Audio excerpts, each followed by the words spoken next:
Welcome to today's podcast. My name is Perudra and I will be your host. Today's podcast guest is Dr. Shelley Parker. Now, for many of you listening to us today, you've had the opportunity to meet Shelley Parker over the years during her time with NB Power, where she developed the famous 40-10-50, which is quite well known in our province. Shelley, like many of us, goes through periods where she's moving from one career into another career or transitioning somewhat. So, Shelley, why don't you start by explaining to folks how what's ahead for you in the next couple of months? Some changes. Well, thank you. That's an interesting concept. As you've mentioned, I've worked most of my career at NB Power, and the time has come to retire from NB Power and leave my role as a specialist in industrial organizational psychology, safety research, and a variety of other activities, including ombuds, and transition off to the role of adjunct professor at University of New Brunswick, where I'll be teaching out of the psychology department on a part-time basis, but still enabling me to do research in areas that are critical and important for the field of industrial psychology and workplaces, particularly those in New Brunswick. So today, really, that's what we'd like to focus on are the two things. Your work in NB Power, certainly that you're very well known for. And again, I'd be curious as to some of the things that you might like to be looking at as you move into your academic career, so to speak. So, NB Power, you started some work in NB Power in a program that became known as 40-10-50. I guess is probably the best way to put it. Why don't you explain to folks what this mindfulness strategy called 40-10-50 is all about? Thank you. It's a rather unique approach to the way we pay attention. And the concept of 40-10-50, excuse me, is embedded in the field of neuropsychology. And it's all about where our conscious attention is at any point. So as you and I are sitting here speaking, you'll get these little blips of information that flip in, flip out of your mind. Some you're going to register, some you're just going to acknowledge they exist and let them go. 40% of those little blips that kick in and kick out as we're just talking, as we're doing anything, as we're just functioning normally, they're related to, excuse me, events and activities that have previously happened. They're in the past. They might be little memories, little reminders, but they've already occurred. Then we may get these little blips that are flipping in, flipping out, that are giving us information related to what's going to happen tonight. Maybe an appointment we're going to keep tomorrow, maybe a doctor's appointment, maybe a dental appointment, maybe a legal appointment, or this time of year, maybe taxes. Or it could just simply be a note to ourselves like, oh yeah, I got milk on the way home type thing. But regardless, those thoughts comprise that 50 part of the 40-10-50. And they are related to events that have not yet happened, but which take our attention towards the fact that they will. Do the math, it's only leaving 10% of our conscious attention, our ability to focus on that moment, like what's happening right here and now. And for a lot of us, as you and I are doing right now, sitting and having a conversation, it's not a big concern. But for example, if we relate it back to an electrical utility, if you're doing storm restoration work, if you're really focused on perhaps planning a job and you're out in the field, or as a PLT would be up perhaps in a bucket or on a pole, you need a little more than 10% of your attention focused on what you're currently doing. So we need to, as the Moncton crew many, many years ago have named it, you need to up your 10. You need to take away from that 40, take away from that 50, and literally enable your attention to be higher on this moment. When you think about that, 10% is low. It really is. When we sit back and think about, gee, we're only able to focus at 10% on what we're doing. But then again, on the positive side, that leaves a lot of opportunity for improvement. It does. It really does. And we have to also recognize that 40-10-50 concept is average. It's the average individual's ability to attend. And it's not taking into consideration, for example, a highly trained sector, which would enable them to automatically manage the 10 to have it up a little higher. But not everybody has that level of training. So we have to recognize the average pretty much might apply to all of us. Yeah. We have to change that. Now, so you talk about the average, then you talk about someone with a very high level of training. What kind of number would they be able to get to? Has there been research done in that area? There's actually been a lot of research done, and understanding that most people would automatically respond with, well, 10's not very much if you're doing work that has any element of risk associated with it. We really have to be at 0, 100, 0 and put all of our attention on that. And that makes sense. However, let's define what that means. Have you ever, for example, been so involved in doing something that when you caught yourself and you looked around, you had that thought, wow, where did the time go? Or how did this change? Or where did they come from? You know, and it might be something as simple as reading a book and recognizing that now it's 3 a.m. and we really should get ourselves to bed. But a lot of time's gone by. Or maybe it's writing a report we're really interested in and then recognizing I've been doing this for hours. And that would be that 0, 100, 0.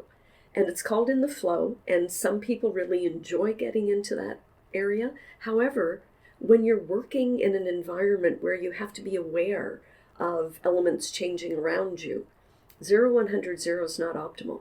Now, what's the equation? What's the formula? There's no magic answer.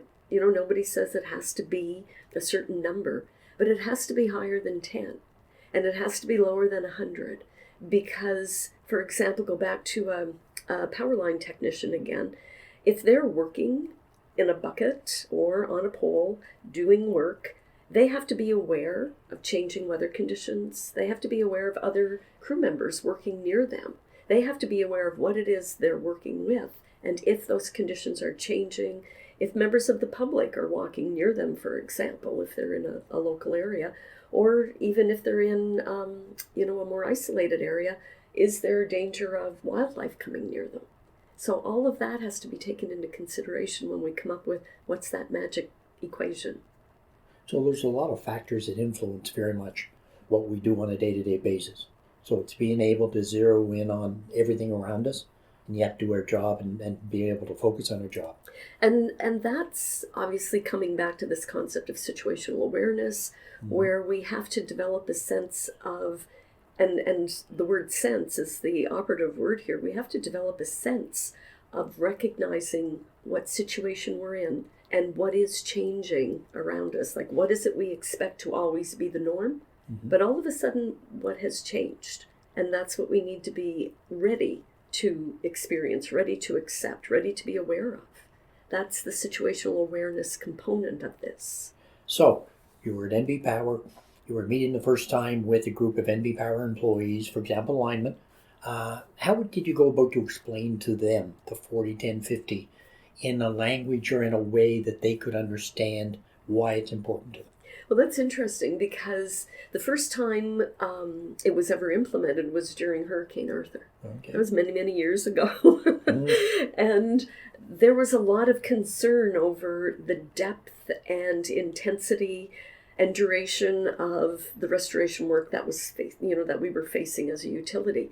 And the executive at that moment said, okay, safety's paramount. Number one, how are we going to make sure that everybody's working as safely as possible? Because at that moment, there were a lot of external contractors coming in to help us. And the destruction was it was devastating. Let's just call it that. They had a hard job ahead of them. So that's when I proposed the sense of, we can't have them going through that automated checklist tick off. Yeah, we've got this, and this. Let's just do the job. We have to get out of that automatic responding mindset to the job ahead of us. We have to do the opposite of that. And the opposite of that, mindfulness. So when I made that mention to the executive, of course, there was dead silence. And the executive back then, as they still are today, although they're different individuals, it doesn't matter. The executive at NB Power have always been the most respectful, knowledgeable group of people. And there was just dead silence. And one of them kind of looked at me and he said, "Mindfulness?" I said, "Mm-hmm." And then someone else said, "What have you been smoking?" And I kind of laughed, and then they kind of chuckled, and I said, "Okay, let's back this up. Let's do this differently." What I'm talking about is this concept of getting ourselves in a state where we become more aware of what's going on around us, where we're enhancing situational awareness. And by that time, I had explained to them the concept of 40-10-50. And once I included the mindfulness component as to enable them to recognize clarity of thought, clarity of our mind, gives us actually control over how we're going to pay attention to what's in front of us. They just, let's try it. At the worst, let's just try it and see where it goes. And they took it out to all the contractors, to all the crews. Everybody went out and got involved in helping the crews just simply recognize one thing. Let's just stop for 1 minute and let's just get ourselves basically ready to do this job. And I created the 3 breath rule for them. And this is not uncommon. You'll see this in a lot of areas. It's a very common thing. But for NB Power, it was a little different because it was helping the crews recognize this is not meditation. This is not me asking you to engage in some sort of an exercise that, well, that's not what we do here. That's not our game here. It was, all right, let's just take this huge breath in and hold it for a few seconds, and let's just blow it out, and let's do that again. And then let's take a 3rd breath in really, really deep, but not blow it out hard. Let's just allow it to trickle out. And as it does that, let's just go into that moment and just relax. Let's just let our shoulders melt down. Let's just go quiet for a minute. Let's just think through where we are and what we're about to do. And when we're ready, let's give ourselves a little shake and let's start. And it was as simple as that. And interesting, when I introduced it to the crews, and of course that's when the Moncton crew went through it a few times, and they had fun with it, like they have to. Everybody does. And that's when they named it. So this is Up Your 10.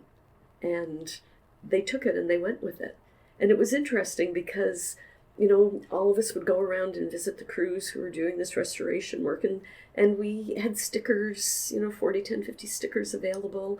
And they were wearing them like badges of honor, particularly Hydro-Quebec crews, crews from Maine. A lot of the vegetation crews, they would just simply say, "Hey, look, we got the training. This is it. We know how to do this, and it's working." And at that moment, you have that sense of hope that this isn't going to be looked upon as two-way out there. This is actually going to be looked upon as a tool that can be used.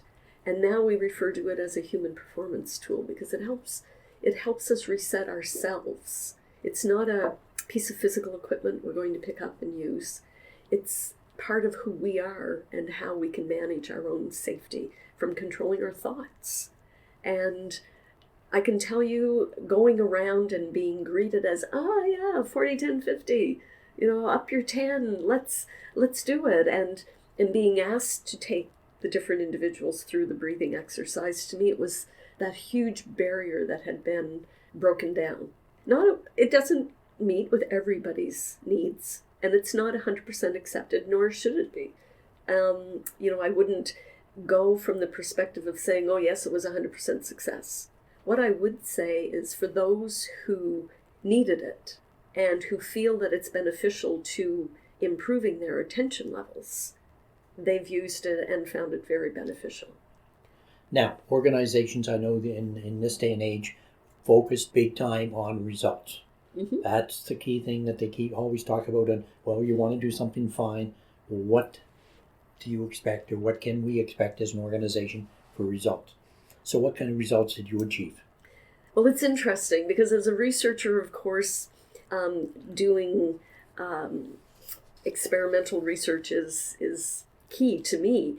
So what I can tell you, not from an applied research perspective, but from a generic perspective, with nothing else changing, only the introduction of 40-10-50, in the midst of that disaster that we experienced called Arthur, once everybody started engaging in the breathing exercise and following the 40-10-50 concept as much as they could, and again, not everybody did this, but the majority did, I'm very proud to say that we did not have any incidents. Now, can we attribute it solely to 40-10-50? Of course not, because as I say, it's not a true scientific process that we went through. But of everything that we do know, that was the one thing that was added, the one change. So can we attribute it 100% back to the change? Not 100, but we can attribute it to a lot of that change. Now, when you talk to workers, do you get a sense that they also use this outside of the 9 to 5, outside of their work in MB-Barrel? Well, interesting that you say that. The concept behind 40-10-50 is not just the breathing. The breathing is something that enables you to think more clearly for a very specific reason. A lot of times, people experience stress. Mm-hmm. And in an environment where there's a lot being asked of you, and there's a time, usually in your mind, not usually coming from the organization, but usually we all have this inner sense of, oh, I need to get this done quickly, even though formally it's not there. A lot of us experience a sense of stress and anxiety. And what that does, it gets our body prepared to do something. And we don't realize it at that point, but what we do recognize is this sense of, having our shoulders hanging off our ears somehow, and our neck gets tense, or, our back is getting a little tight, our stomach starts to churn. And that's just simply our brain telling our body to react to a stressful or anxious situation. So it fills us with stress hormones. The breathing exercise has been found through a lot of applied research done all around the world. That breathing exercise has been found to actually reduce our stress levels by specifically the breathing in of the oxygen and the blowing out of the oxygen is reducing levels of the stress hormone cortisol. So it's enabling us to think a little more clearly, problem solve a little more easily, and to have a better outward view of what's going on around us. It calms us down. It reduces anxiety levels. Now, what does that have to do with outside sources? A lot of young people today have anxiety. I mean, we went through a pandemic. A lot of them have anxiety, even pre-pandemic, related to achievement. Am I good as a hockey player? Can I be better? How can I handle bullying? How can I handle test anxiety? A lot of our young people today experience that. And what some parents have recognized is that the breathing exercise helps them. So some employees have taken the breathing exercise home and taught their children how to use it to manage stress and anxiety. Reports back have been it's been pretty successful. A lot of parents have actually taken it to their children's coaches for hockey, for basketball, and have taught them that particular exercise to great benefits. The kids are more relaxed, they're more focused, they're able to recognize how they can complete the game according to the game, not because they feel that they're having to reduce anxieties or stress levels by getting out and skating erratically, perhaps. But they're now more focused. Yeah, and you talk about that. I know the word focus is used a lot in our society today, whether it's in sports, whether it's in other activities outside. Certainly mindfulness has to be critical to that. Very important. It is, and I want to clarify that what has been done at NB Power is not the traditional sense of mindfulness that we would relate to perhaps a meditation practice or the more religious practice of mindfulness, such as what the Buddhist religion would recommend.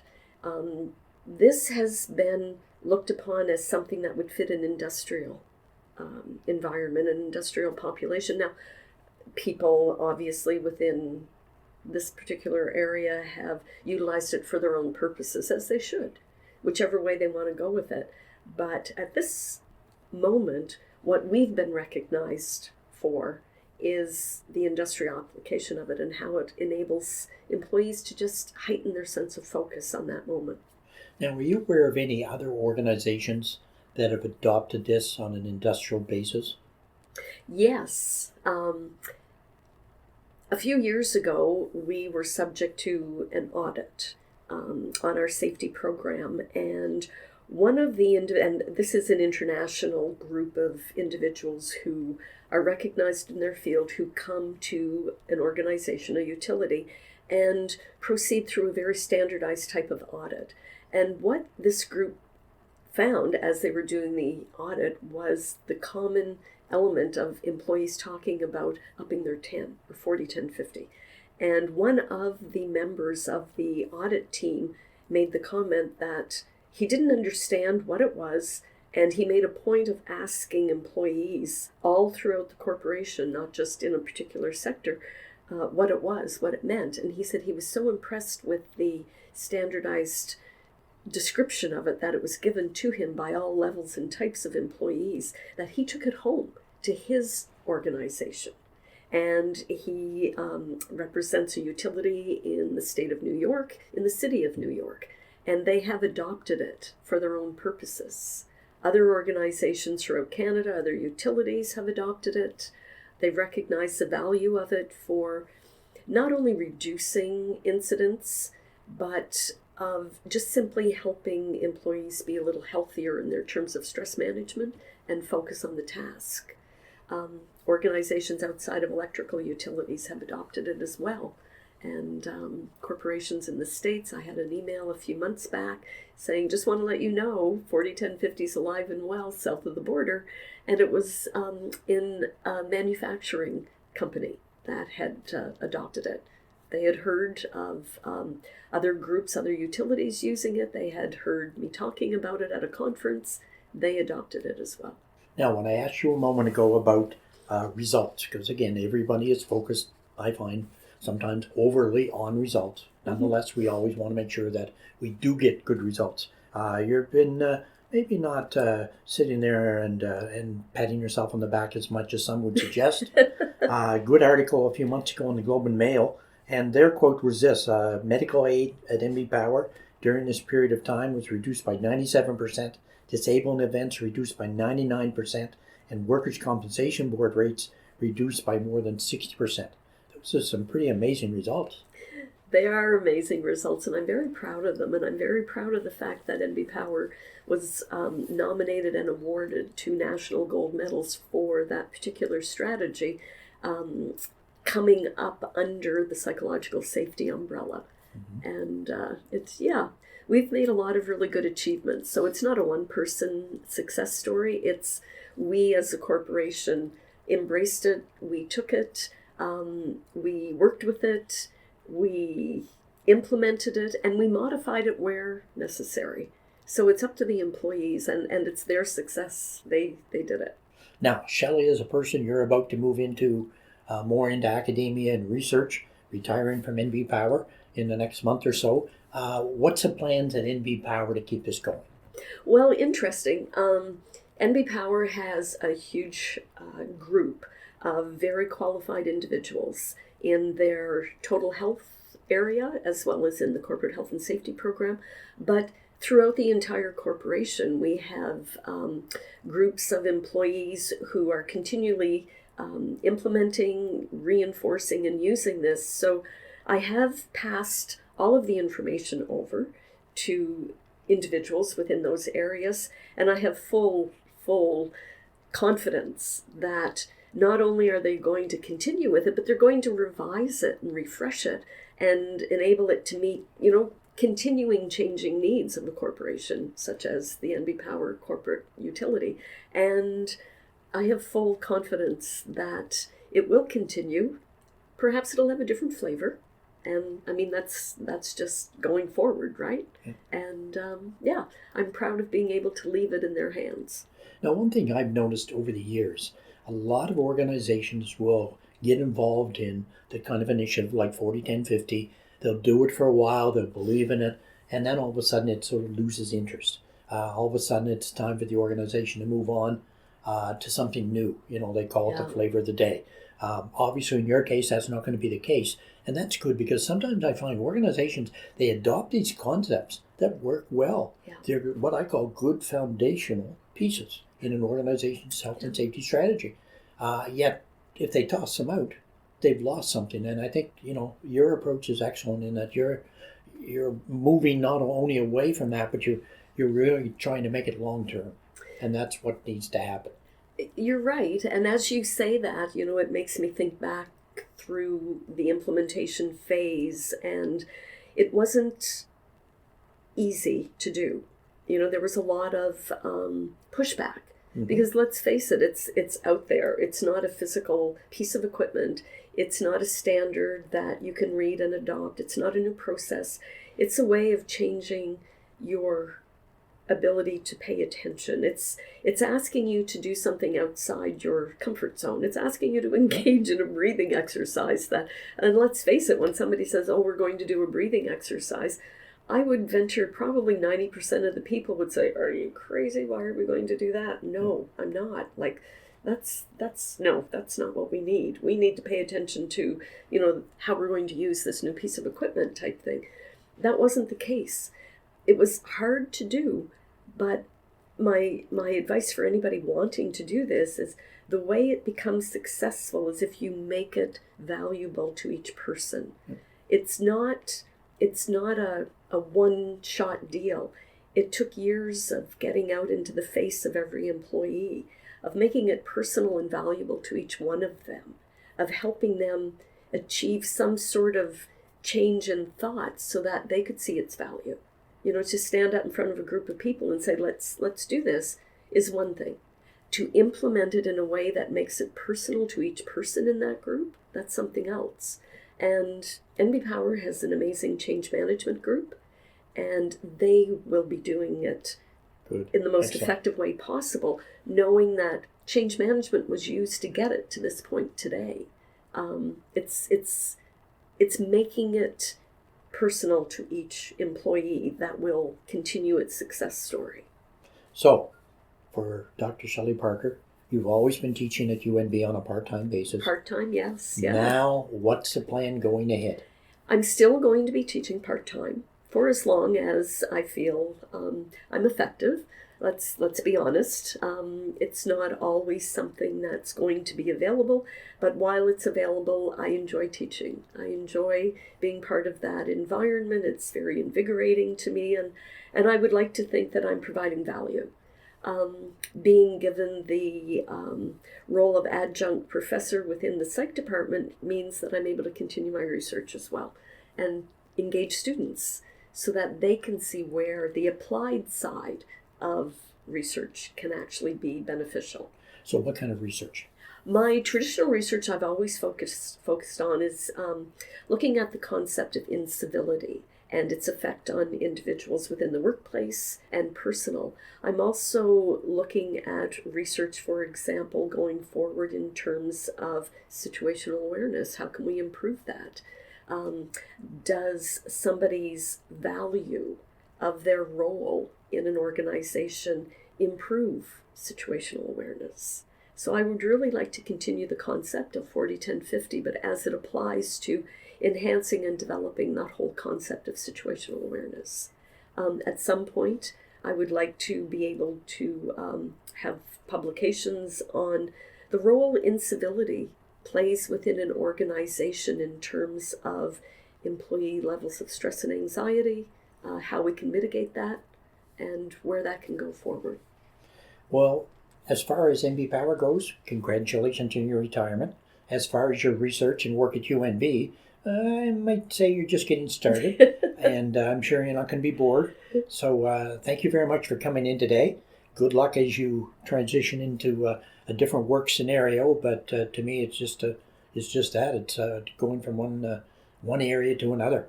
and I'm sure you'll enjoy that. I'd like to thank Mark, our executive producer, for our podcast today. Again, as always is the case, if you would like to provide some feedback, we'd certainly appreciate it. If you'd like to contact us with a potential speaker, I'd certainly like to hear that as well. You can reach us at podcast@ssnb.ca. Again, thank you very much, Shelley. Been a very interesting conversation, and we'll see you in 2 weeks' time. Thank you.